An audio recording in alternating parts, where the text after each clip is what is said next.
वैसे तो दुख बहुत हुए, पर बड़े दुख चार, भूमि हरण भैया मरण, पुत्र शोक और नारी।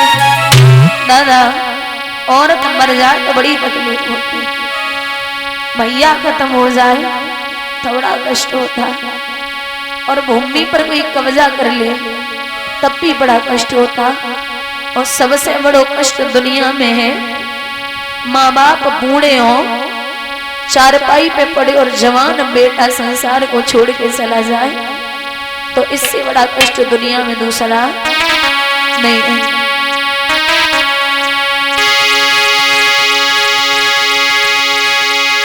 जब दुखिया मैया को बचा,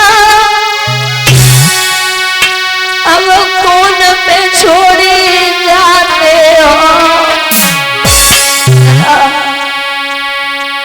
धर्म के मल्ला बनिए तुम किस्ती मजदार डुबाते हो।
बहुत रोई मैया। बाग के माली ने जवाब दियो बेना, जाए ले जा, जाए सर्प ने डसो। सो बाग के माली के गले में मैया नाल के बोली, वीरन हमारे पेट में बड़ी आगे होवे, जाके चार चार बेटा होवे और एक संसार को छोड़ के चला जाए तो बड़ी तकलीफ होती। महाराज को क्या जवाब दूंगी कि मैं बेटे को खा गई, वीरन हमें तसल्ली ना, तेरे विछुड़न को मुझे जो दुख सो नहीं जा, तू रात दिना टकराऊंगी, बिन बछड़ा के गाए बछड़ा बिनायो गाय सतवन, मात यो विलखाती है, गोदी के जिनकी सुत चले, क्या बच सकते वो माते। लाला अरे मैं पहले जानती तो कहीं बंद करके तुझे रख दी भूत, अब हमें कछु दिखाई ना दे रहा बच्चा। लाला जेठ लपट की आगे मुसीबत आँख में थोड़ी,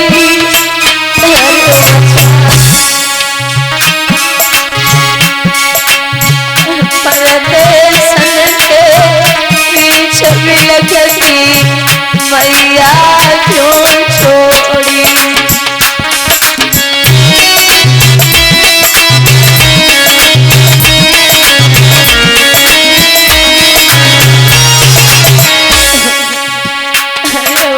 भैया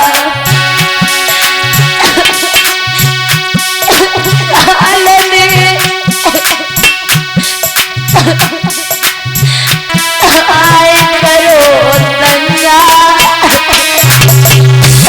बच्चा काल रे आए करो दंगा कौन उठावे लाश लला को नैलाऊं गंगा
रोई मैया।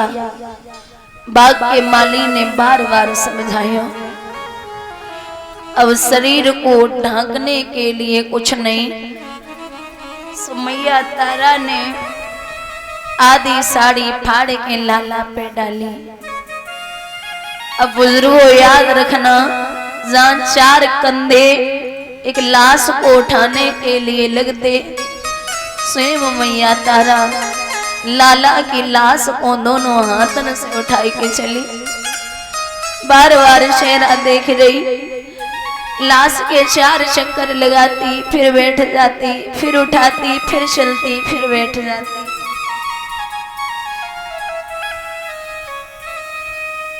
और भगवान को याद करके बोली, मालिक तेने तो कहूं को ना छोड़ो, मैं कब तक इसके लिए पैरा लगाती। गोविंद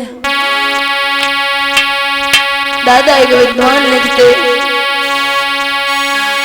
पैरा कितने लग बायले दिन हुए मेल में चोरी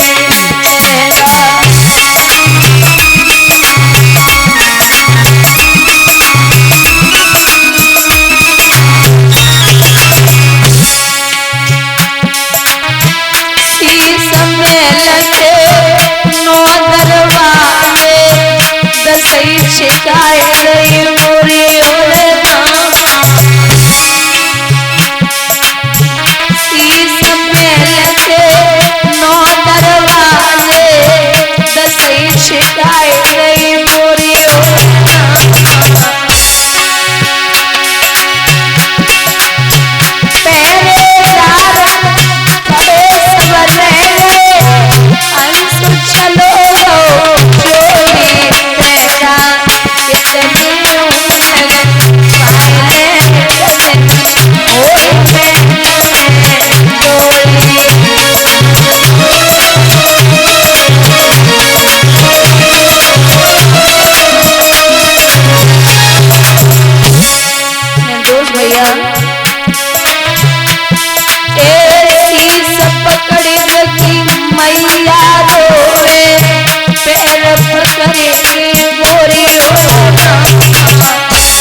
सब तरीके से समझाए के भेजो। एक आफत न कर पाई तब तक राजा हरिश्चंद्र महाराज पैरा लगा रहे। रात्रि का समय, संध्या काल में आवाज लगाई, कौन है? अरे कौन आया है? रात में भी नहीं सोने देते। महाराज मैं हूं। कौन? मैं आपकी पत्नी। कौन पत्नी? तारा। कौन तारा? महाराज आप मुझे नहीं जानते? नहीं जानता। महाराज आपकी पत्नी हुई, आपका बेटा है। हरिश्चंद्र बोले मैं ऐसे भी नहीं जानता। ये कौन? और यहाँ रिश्ते निकालने की कोशिश ना करो। उस दिन की याद करो जिस दिन तुमने मुझे घड़ा नहीं उठवाया था। तुम्हारा धर्म था, आज यहाँ हमारा धर्म है। एक बात बोलूं दादा परीक्षित, सत्तर धर्म कितना भी हो लेकिन बेटा बेटा होता है। थोड़ी देर के लिए राजा हरिश्चंद्र पीठ फेर के खूब रोए। सामने जब खड़े हुए तो बोले ये मत सोचे कि मैं टूट गया, ऐसा तो हो ही नहीं सकता। मैं बिल्कुल भी कमजोर नहीं हूं तो बेटे की लाश को देख के कमजोर पड़ जाऊं। ए देवी मैं बिना कर काटका लिए लाश नहीं जलने दूंगा, तू मुझे कर काटका दे। रानी बोली नाथ कैसी बात करते हो, मैं सत्य बोलता हूं।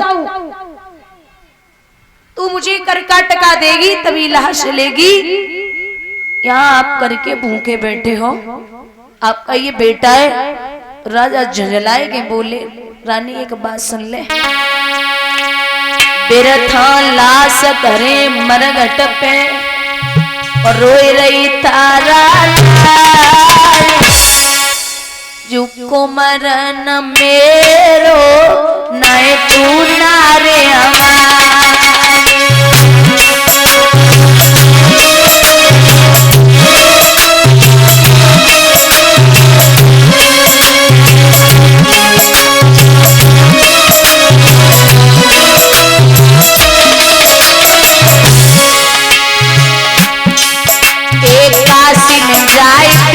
छूटे सब नाते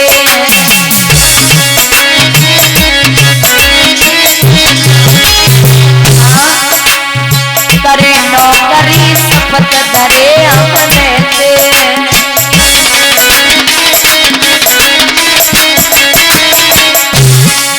अरे टका एक पे कर्म बिगारे लेकिन करे जुको मरन मेरो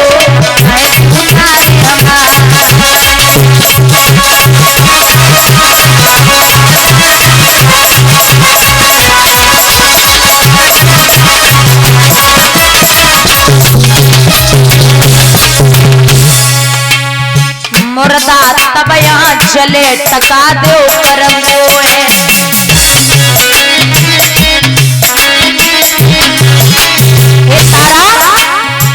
कालू को है घाटन मेरे घर को है।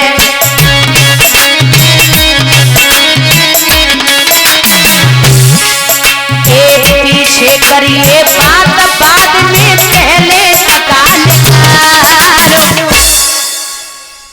जुको मरन मेरो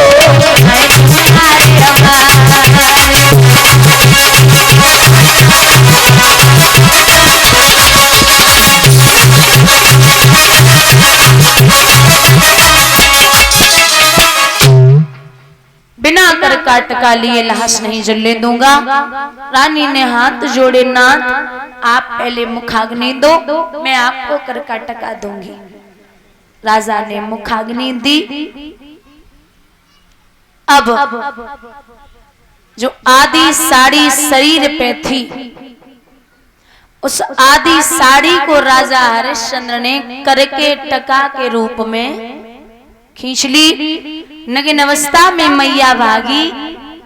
माताओं जब आदमी पे ज्यादा कष्ट होता है तो या तो दुख में नींद सताती है या भूख सताती है। काली मां के मंदिर में पहुंची, बेहोश होके गिर पड़ी। वारे विश्वामित्र 4 मुर्दा बालकों को उठाया और उठा करके जगह जगह खून लगा दिया, मैया के शरीर पे खून छिड़क दियो और बाघ की आवाज लगाइए, काशी के लोगों तुम्हारी काशी में एक डायन आई है जो जिंदा बालकों को खा जाती है। जो ये सुना लोग इधर उधर बच्चों को बचाने के लिए भागे। ये खबर कालू मेहतर को लगी। कालू मेहतर ने हरिया को बुलाया और कहा जा देख तो कोई डायन आई है, उसे मार के आ। अब हरिश्चंद्र को बुलाया गया। पूछ करे गए पंडित नारी पे अत्याचार रही।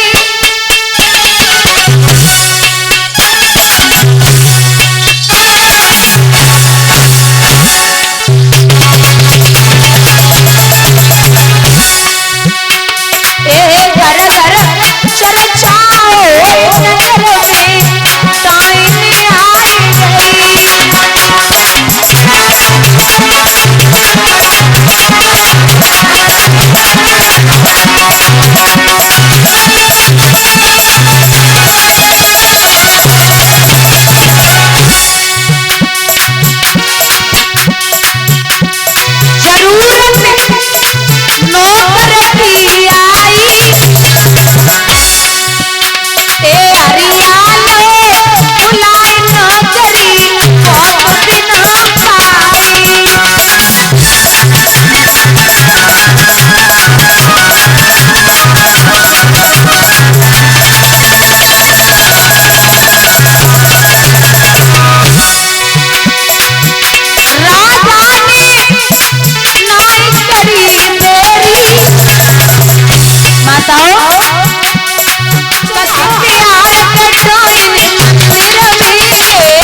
बंधुओं, हरिश्चंद्र को खबर दी कि कोई डायन आई है, उसे मार के आ। हरिश्चंद्र हथियारों को लेते और बिना सोचे समझे चल दिए। मैं हमेशा समझाती हूं कि चाहे कार्य बड़ा हो या छोटा हो, लेकिन कभी भी जीवन में बिना सोचे समझे कार्य नहीं करना। एक उदाहरण देती हूं। दादा, एक राजा के यहाँ एक तोता पला था। वो तोता बहुत समझदार था। राजा से कहा कि मैं 5 दिन के लिए परिवार से मिलने जा रहा हूं। राजा बोले जाइए। राजा ने आज्ञा दी। तोता चला, 5 दिन परिवार के साथ रहा। वापस आ रहा था तो उसे एक ऐसा वृक्ष मिला जिस पे रास्ते में वृक्ष को देख के उस पे कहा गया कि ऐसे फल लगे थे कि जो उन फलों को खाता वो जवान ही रहता। मतलब अगर जो जवान है तो वो जवान रहता, बूढ़ा जवान हो जाता। एक तरीके से मान लो अमर फल। तोते ने विचार किया कि ये फल में लेकर के राजा को दूंगा, वो प्रजा को संभालते हैं तो अच्छी बात है, राजा खाएंगे तो उनकी उम्र बढ़ेगी। वो फल लेकर के तोता चला। जाकर के उड़ता हुआ आगे बढ़ा तो रास्ते में नींद आई। उसने उस फल को एक जगह रख दिया और खुद सो गया। एक सर्प आया, उस सर्प ने उस फल को जूठा कर दिया। जब फल को जूठा किया, तोता उठा, उसने वो फिर लिया फल और फिर उड़ा। राजा के दरबार में पहुंचा, राजा ने कहा मिलाई परिवार से? बोले जी मालिक। अच्छा लगा? बोले बहुत। अच्छा ये क्या है साथ में? तोता बोला मालिक ये फल है, आप खा लें तो आप एक तरीके से अमर हो जाएंगे, आप जवान ही रहेंगे, बूढ़े नहीं होंगे। राजा बोला अच्छा बड़ी बढ़िया बात है, लाओ फल लाओ। राजा ने वो फल लिया और जो जवान पास में खड़े थे उनसे कहा जरा एक काम करो, इस फल को आधा काट के हमारे यहाँ कुत्ता पला उसको डाल दो। आधा फल काट करके महाराज कुत्ते को डाला। जैसे कुत्ते को फल डाला तो सर्प का जूठा था कुत्ता मर गया। राजा की खोपड़ी घूमी, बड़ी खतरनाक तोता है, मुझे मारने के लिए फल लाया था। इतने परेशान, क्रोध में, गुस्से में आग बबूला हो गए। सिपाहियों को इशारा दिया, जा जितनी जल्दी हो सके तोते को मरवा दो। अब तोता चिल्ला रहा बार बार, साहब मेरी बात तो सुनिए मालिक, बात तो सुनिए। लेकिन एक भी बात नहीं सुनी और सोचे समझे बिना तोते को मरवा दिया। कहा राजा ने कि वो फल जो है वो दूर फेंकवा दो। फल दूर फेंकवा दिया, उससे वृक्ष उगा। 4-5 साल बाद खबर लगी राजा को कि उस वृक्ष पे फल आए। राजा ने ऐलान कर दिया कि उस वृक्ष के फलों को कोई नहीं खाएगा। लेकिन बाहर से एक बुढ़िया आ रही थी, उसे पता ही नहीं था कि वृक्ष के फल नहीं खाने। जैसे ही फल खाए, बुढ़िया मैया थी महाराज जवान होने लगी। अब राजा को खबर लगी कि महाराज उस वृक्ष के फल खाने से बुढ़िया जवान हो रही है। राजा बोले ऐसे कैसे हो सकता है, बुलाओ बुढ़िया को। बुढ़िया मैया को बुलाया गया। बोले आपने फल खाए? बोले जी खाए। तो बोले आप जवान हो रही हैं? बोले हाँ। ऐसे कैसे हो सकता? बोले मैंने फल खाए। अब राजा की खोपड़ी घूमी और राजा खोपड़ी पकड़ के बैठ गया कि जरूर उस फल में रास्ते में कुछ गड़बड़ हुई है। वो तोता मुझे इतना प्रेम करता था, इतना निर्दयी हो ही नहीं सकता जो बिना मेरे और खुद जीले मुझे मारने के लिए तो फल ला ही नहीं सकता। बार बार खुद को कोस रहा है कि मैंने बिना सोचे समझे और तोते को मरवा दिया। तो जिंदगी में आप कितना भी बड़ा या छोटा कार्य करें, बिना सोचे समझे नहीं करना है। बोलिए गोविंद भगवान की। राजा तलवार को लेके चले, पत्नी को देखा, स्वयं की पत्नी पड़ी। आज केसों को पकड़ के खड़ा कर लिया और जवाब दिया, अरे ओ बाबरी, तू अपने पुत्र के गम में दूसरे के बच्चों को मारने लगी। मैंने सुना था पूत कपूत हो सकता है, लेकिन माता कभी कुमाता नहीं हो सकती। केस पकड़ के राजा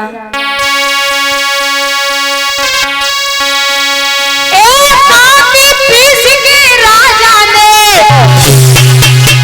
और जब कस के तेग चलाई है, कस के तेग चलाई है, धड़ धड़ बात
दाती पीस के राजा ने और जब कस के तेग चलाई है, धड़ धड़ बादल गरज उठे और पृथ्वी गई दहलाई है। ठहरो ठहरो सतवादी आवाज स्वर्ग से आई है, और चतुर्भुजी भगवान ने फोरन लीनी थाम कलाई है। धन्य है आपकी सब परीक्षा हो रही थी। तो राजा बोले नाथ, जब परीक्षा ही हो रही थी तो बेटा का है, आवाज लगा। आवाज लगाई गई, रोहित खेलता हुआ आ गया। भगवान बोले ओरे राजा, हम तो से प्रसन्न हैं, तू हमसे कछु मांग ले। तो राजा हरिश्चंद्र बोले साईं इतनो दीजिए जहां में कुटुंब समाए और मैं भी भूखा ना रहूं, कोई साधु न भूखो। आजकल को भगवान आया थे तो सीधी कहते सुन लो, साईं इतनो दीजिए जा से बैंक भर जाए और मैं भी भूखा ना रहूं, कोई बाबा न द्वारे। चंद्र टरे सूरज टरे, टरे जगत व्यवहार, पैदड़ श्री हरिश्चंद्र को टरे न सत्य